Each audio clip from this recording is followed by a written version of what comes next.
Hey friends, welcome back to the Be Aware series. It's the Baron, and the video that we're watching today is our first hive inspection. So it's been a week.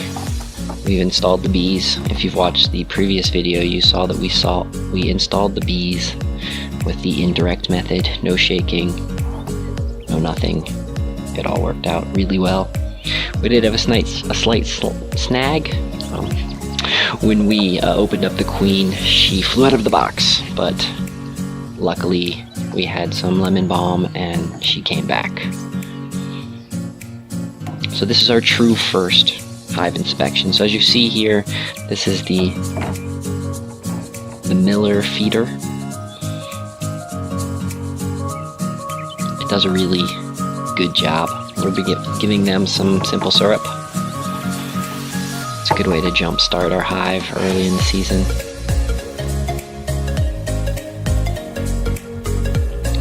So as you can see, the bee numbers have already increased a little bit. We're pretty excited about seeing more bees.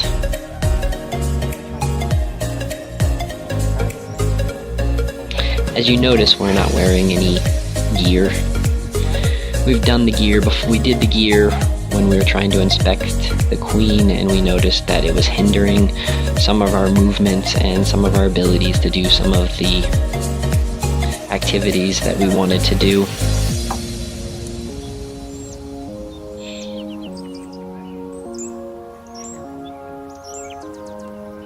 One of the things I will recommend is definitely eye gear. I'm wearing my glasses, but they happen to be up on top of my head, so it's just kind of being silly here.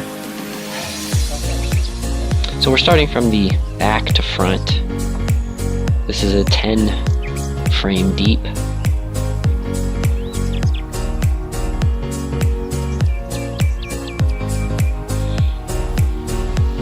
We really prefer to use the tool to lift our frames out. We've noticed that it gives us more strength and we're less fearful of dropping the frames. We're trying to do everything we can to not stress out the bees, to just kind of be as calm as possible. As you see, we have smoke going off in the background, but the idea is to not smoke the bees, to not really mess with them too much, to kind of let the bees be bees.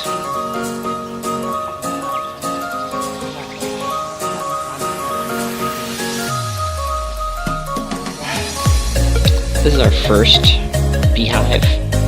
I've taken classes in the past.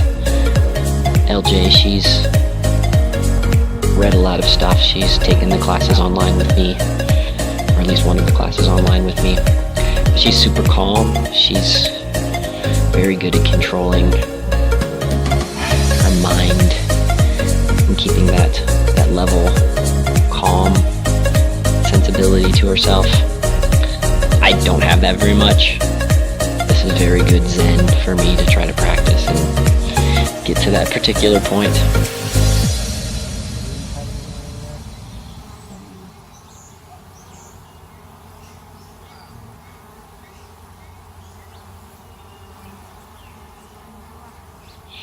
There was a lot of bees on that frame. They weren't really doing a whole lot.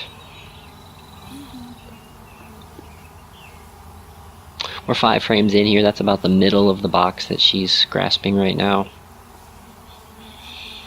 Remember, they've been in here for roughly a week. So as you can see, they're making a little bit. They're pulling a little bit on that one. I think the feeding has definitely helped. But there's lots of stuff around. We've got a big hayfield just behind LJ, and up kind of where the smoke is heading right now, there's a bunch of multiflora rose and some other flowers that, if they aren't in bloom yet, are just about to be in bloom.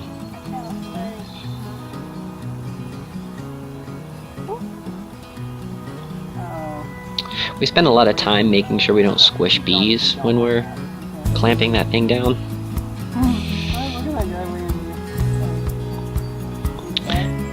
I'm pretty sure there we're identifying to make sure that we see the queen, and I think that's the fourth frame. So that's probably where she's at.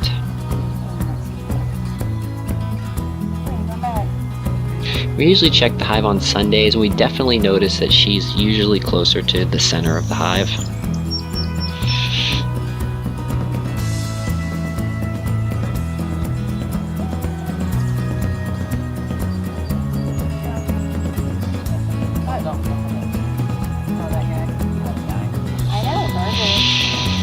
I know this is probably not the most exciting video in the world, but mostly part of this video is so that we can also learn from our mistakes, learn to see what we're doing, look over in the future how we're identifying mistakes that we might have made or things that we have learned. So they're producing a little bit of burr, which in hindsight I should have addressed that right away.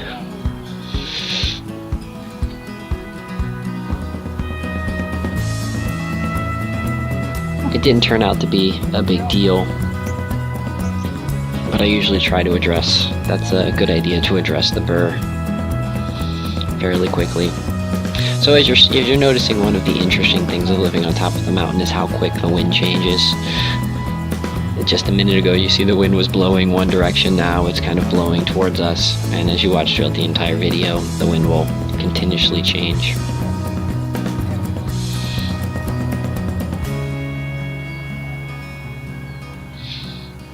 I haven't quite mastered the bee tool yet, which I highly suggest if you're thinking about having bees and you don't have a bee tool, make sure you have one. I think having the right tool for each individual activity is very important. Yeah, see that burr? That's not bueno. Oh, there's the queen. You can clearly see her there. She's big and black, so she's on the second one there. We named our queen Charlotte. The name of our hive, for those that are interesting, is the United Colony of Beeville. Just because it's funny to give things strange names. And every time we have a new colony or we requeen one, we will keep records of that. And instead of having, A, B, 1, 2, we'll have the queen and the name of the colony. Pick that one up, and I want you with your camera to take a picture of that when we're done. But that one I saw something.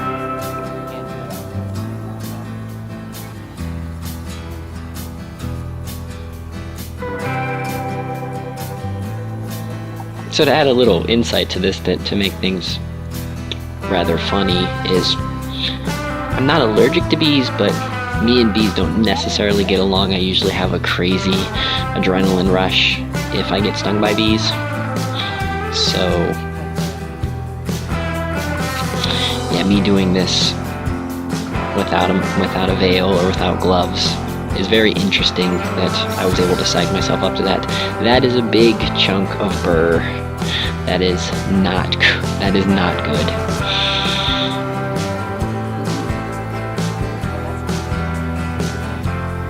It's cool seeing what they did.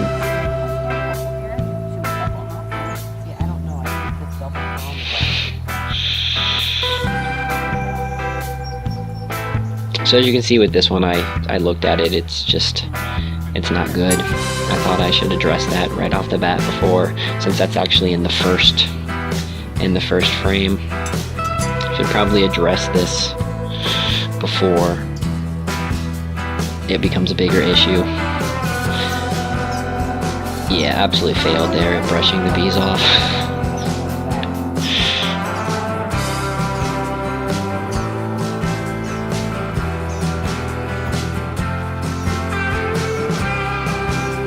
As you can see, we're trying to move calm and slow, and the bees seem to be pretty okay with what we're doing.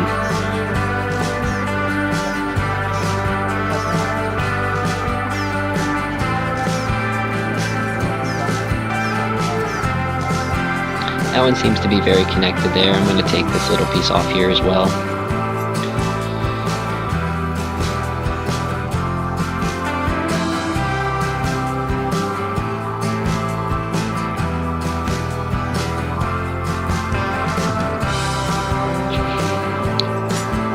makes for a long day when you start off little chunks of honey or little chunks of wax like that.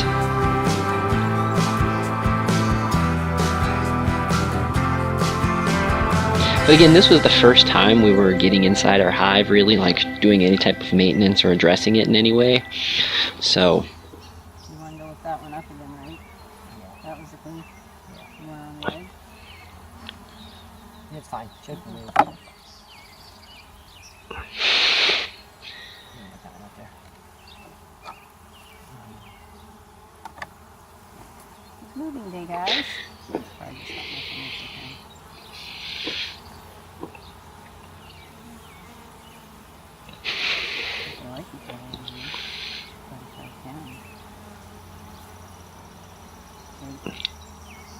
So if this happens to be one of the first videos that you're watching, I'll give you a little background. So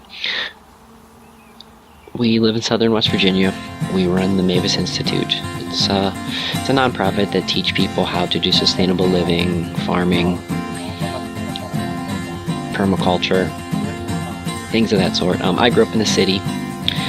LJ grew up in the suburbs, so we kind of are definitely learning most everything hands-on. I've been living here for 13 years.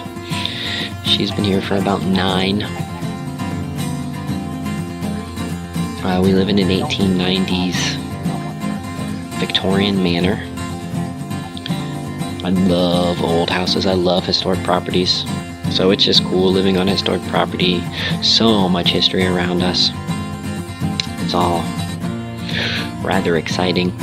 So as we learn new skills, we try to add that to our repertoire of things that we're going to teach in the future. I currently teach workshops on shiitake mushrooms, kefir, wildcrafting, things with chickens and ducks and rabbits and guineas.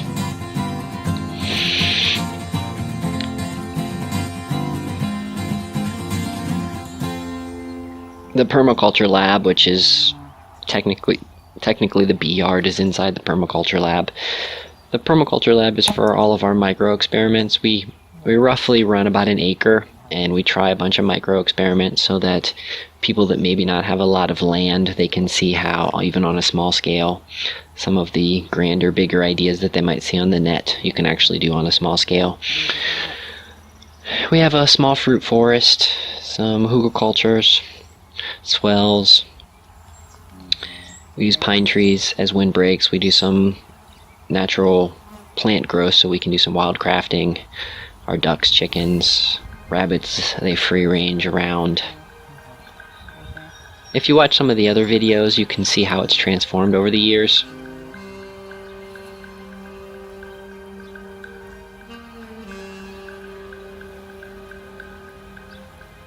I think I'm taking a picture of the queen here.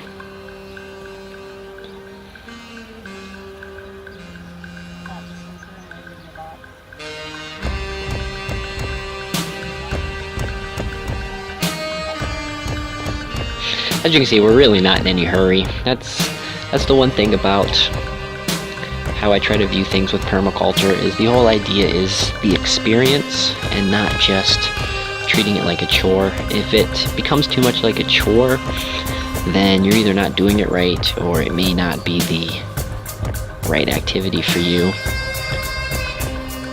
It also could be the citizen scientist in me and absolutely love just trying to problem solve and figure all the crazy fun things out.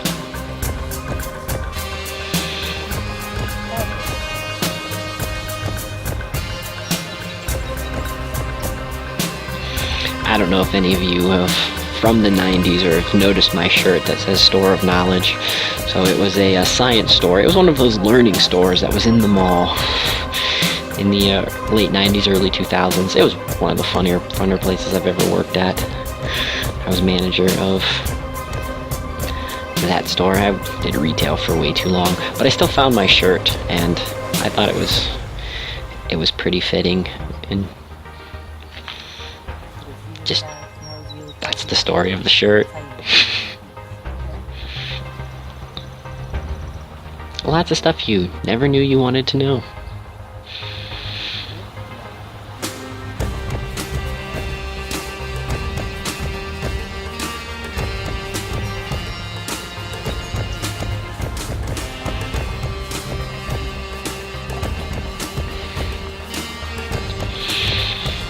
One thing I noticed in this video right now is we're still about halfway through the hive, and I did realize the smoker went out.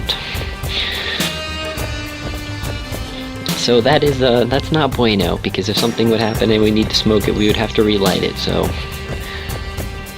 my advice to you, my friends, is make sure your smoker lasts a little longer than 15 minutes.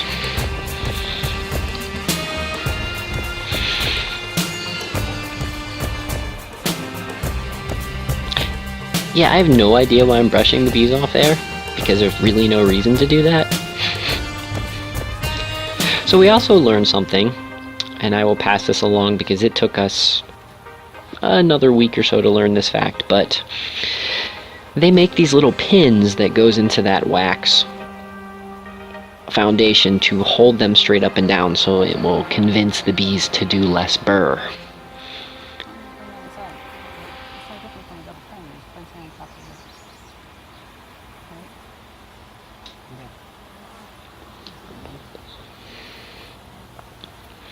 So if you notice your bees doing a lot of burr comb, I would suggest adding those pins. Okay, yeah. It's just me being startled.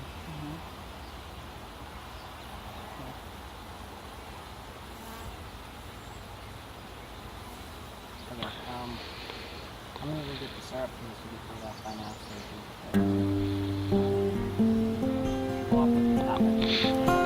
So that seemed to go pretty easy for our first hive inspection. Nothing too crazy.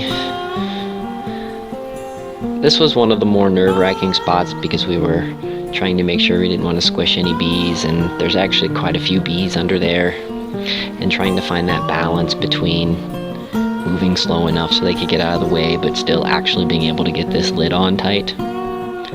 I will say that not squishing bees and doing everything you can to not squish them, that is probably one of the most nerve-wracking parts of beekeeping, and really trying to reduce and not kill any bees.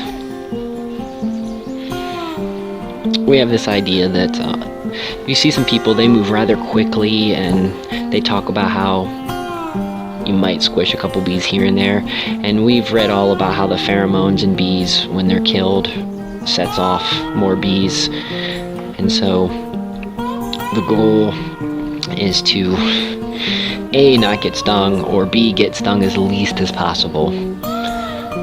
So in this first weeks from us opening the bees, so to date of this video, we had opened the bees, minus that the queen had flew away, so we had to open the bees again.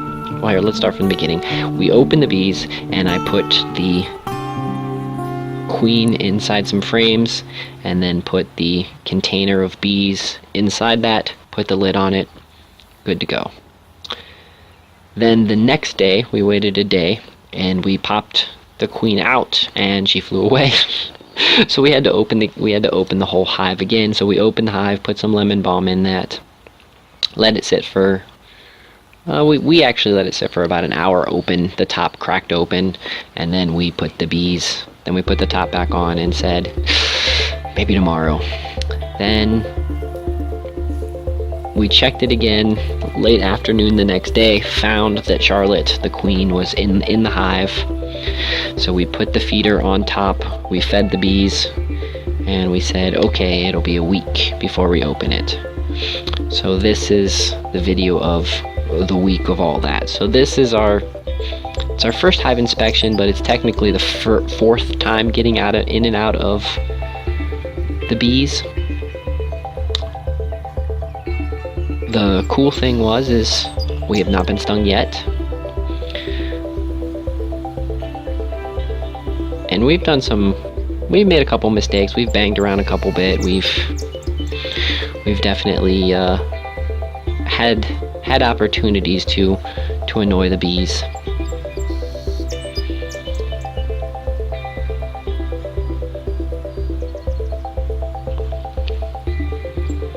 So I kept the little opening closed at the beginning because we were just afraid that just in case there's any other bees around, they might come try to steal the honey, steal some of the stuff. And then we were also concerned that it still could get a little chilly. I don't remember the exact date. I think this was... It was definitely at least the middle of May. Sometime...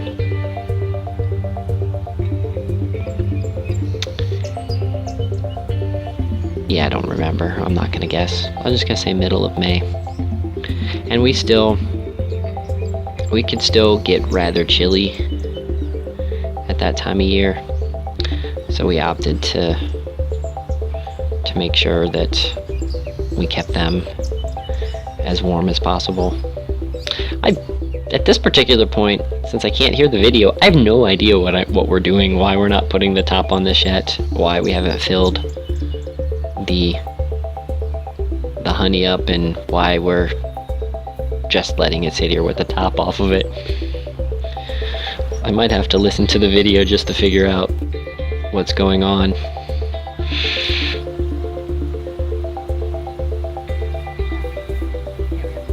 But we plan on doing this once a week. I will videotape all of our adventures once a week. There, I was getting the sugar syrup. I must have forgotten it at the house or something. So I'm adding a quart of the sugar syrup in there, and then we will be putting the tops on. We'll be putting the thing so the bees can't get in there and swim around and die in the sugar syrup. That'll be next. But we plan on going back. We'll plan on doing this series about once a week, because we plan on getting into the bees pretty much every Sunday, weather permitting. So look forward to these videos. They'll probably be a couple days late, because due to editing and all the other stuff we have to do on the farm and all the other life adventures that we have, it might take us a couple days before the videos get out. This one's going to be rather behind, because I had to resurrect an old computer to be able to do this. So I look forward to seeing you guys and hearing questions that you have, comments, telling us what we're doing wrong, telling us what we're doing right. Agree with what we're doing, disagree. Either way, I'd like to hear what you got to say.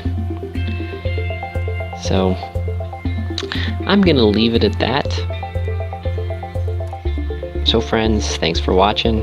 Check us out. Again, if you want to see cool pictures or just want to see the crazy stuff I talk about on the internet, you can follow me at xDrFirefly on Twitter, Instagram, Minds, and you can follow LJ at Crappy Rainbows on Instagram. You guys have yourself a wonderful rest of the day. Till next time. Adios.